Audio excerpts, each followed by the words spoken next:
کوئی اوصاف دے دیں جو تیری. اور پریکٹیکلی تکبیر یہ ہے کہ انسان اگر فرض ہے بس اس میں انانیت اور خودی ختم ہو. جب اس نے اسلام قبول کیا، اللہ اکبر کر دیا، بڑا تو اللہ کہتا نماز پڑھ، یہ تھکا ہوا ہے، بیمار ہے، کچھ بہانہ نہیں بنا سکتا، پڑھنی پڑے گی. اس نے اس کی مجبوریوں کا خود ہی لحاظ کیا، کھڑا ہو کر نہیں پڑھ رہا، بیٹھ کر پڑھ، لیٹ کر پڑھ لے، وضو نہیں ہوتا تیمم کر لے، اور تیمم کے لیے پاک مٹی میسر نہیں، فاقدت تو کچھ کیے بغیر ہی اللہ اکبر کہہ کے بس اشارے سے نماز پڑھ، چھٹی نہیں ملے گی. جب تو نے اپنی مرضی شروع کی تو بندہ نہ رہا ہے، غلامی چھوڑ دی، کبریائی کا دعویٰ کر دیا کہ میں بڑا. اور اسی طرح اگر مخلوق کا ساری تو اللہ کا بندہ جب اللہ کو بڑا مانتا، یہ تعبیر کی غلطیاں لکھتے پھرتے ہیں کہ غلبہ اسلام کو نکال دیں، اور بندہ ہے مومن اللہ کو بڑا مانے. میں کہتا ہوں ان سے تو عقل مند وہ تھا رانا پرتاپ کا ایلچی، کہ اکبر کے دربار میں حاضر ہونا تھا، وہ اکڑا ہوا تھا رانا پرتاپ، اس کا ایلچی آیا، پگڑی جو تھی وہ رانا پرتاپ نے اس کو دی تھی. اکبر نے یہ سمجھ کر کے رانا پرتاپ تو جھکتا نہیں یار، اس کے ایلچی کو تھوڑا سا جھکوا رہے ہیں اور اپنے دل کو مطمئن کر رہے ہیں کہ چلو رانا پرتاپ جھک گیا. اس نے دربار جہاں لگایا، دروازہ بنایا چھوٹا کہ ایلچی جب داخل ہوگا سر جھکائے گا، میں کہوں گا رانا پرتاپ ہی جھک گیا یار، اس کی پگڑی تھی اس کے سر میں. اور وہ ایلچی بڑا عقل مند نکلا. وہ جب دروازے میں داخل ہوا تو اس نے پاؤں پہلے گزارے اور سارا ایسے پیچھے کیا اور پھر بعد میں داخل کیا. تو اکبر نے کہا کہ تم نے کیوں نہیں پہلے؟ تو اس نے کہا میں جانتا ہوں تیری بات، اور میرا آقا جو ہے تو اس کو جھکانا چاہتا، اس نے پگڑی میرے سر پر رکھی. اس لیے بندوں کا راج دنیا پر ہو، خدا کی کتاب مسجدوں میں بند ہو، الماریوں میں، اور کافر حکومتیں کریں اور یہ تعبیر کی غلطیاں لے کر پیسے جیبوں میں ڈالیں اور کاروں کوٹھیوں میں پھرتے کہ نہیں نبی آئے ہی نہیں اس لیے کہ دنیا میں دین کو غالب.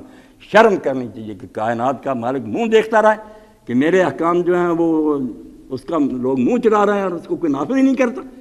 اللہ کہتا جنگ لڑو جب تک دنیا سے فتنہ ختم نہیں ہوتا اور دین پورے کا پورا اللہ کا نہیں ہوتا. ہاں وہ کوئی نبی کامیاب نہیں ہو، کامیابی ناکامی کا کیا مسئلہ؟ مشن یہی ہے، کام شروع کرتے ہیں، کو پہلے سٹیج پر چلا گیا، لوگوں نے اس کو ختم کر دیا، وہ بھی کامیاب ہے.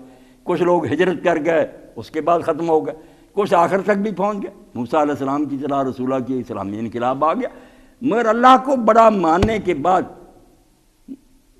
علامہ اقبال کہتے ہیں مومن بالائے ہر بالا ترے غیر تے برنا تابد ہم سائی.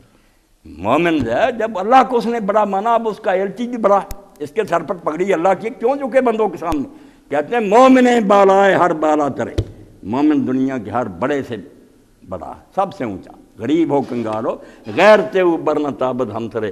مسلمان کی غیرت برداشت نہیں کر سکتی کہ اس کے برابر کا کو کسی کی حکومت دنیا میں ہمارے برابر کی بلکہ سپر بن جائے.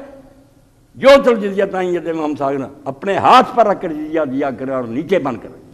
تو اللہ کی تکبیر جو ہے پورا دین، میں نے اشارہ تھوڑا سا کر دیا، اللہ کے رسول نے قرآن سے، کہ روزے کے بارے میں بھی تھا کہ تکبیر کہو جب ختم ہو، اور یہ قربانی کے بارے میں، اس سے عید الفطر بن گئی، عید الاضحیٰ بن گئی، اور ساتھ دوسری تکبیریں بھی ہو گئیں کہ اللہ اکبر کے نعرے لگیں، مسلمان اعلان کریں کہ اللہ کے ساتھ کوئی شریک نہیں، اس کی حکومت ہے، اس کا راج ہے. اور اسی لیے علامہ اقبال فرماتے ہیں اب ہماری تکبیریں کیا؟ شکوہ عید سے منکر نہیں ہوں میں، لیکن قبول حق ہیں فقط مرد حر کی تکبیر. آزاد لوگوں کے اللہ اکبر رب کو پسند ہے کہ خلیفہ خود جا رہا ہو، آگے نیزہ ہو، فوج پیچھے آ رہی ہے، اللہ اکبر کے نعرے لگ رہے ہیں، میدان میں جا کر وہ نیزہ آگے گاڑے اور اس کے پیچھے نماز پڑھائے. یہ شان تھی اللہ کے رسول کے. بعد میں خلفاء کی فرمایا اے شان و شوکت، اسی لیے ایک راستے پر جاتے تھے، دوسرے راستے پر فوج آ رہی ہے، سارا علاقے دیکھ رہے تھے.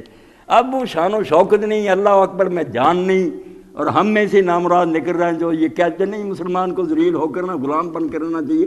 کیا ان غلاموں کا یہ مسلک ہے کہ ناقصہ کتاب کہ سکھاتی نہیں مومن کو غلامی کی طریق. یہ تو گلا کر رہے ہیں کہ قرآن بیچارے کو چاہیے تھا یار جواز نکالتا، کوئی سود حلال کر دیتا، کوئی آب اجتہاد اس کا نام رکھ رہا ہے. وہ کر نہیں سکتے، اس بلندی پر نہیں پہنچ سکتے جہاں اللہ تمہیں لے جانا چاہتا، گرے ہوئے. تو قرآن کو بیچارے کو کیوں گھسیٹ رہے ہیں ادھر؟ اس کو رہنے دیں اپنی اصل حالت پر، کوشش کریں، دعائیں کریں، تڑپیں کہ وہ وقت آئے کہ قرآن ہی دنیا پر راج کرے اور ساری دنیا اس کے زیر سایہ. تو تکبیریں کر کی.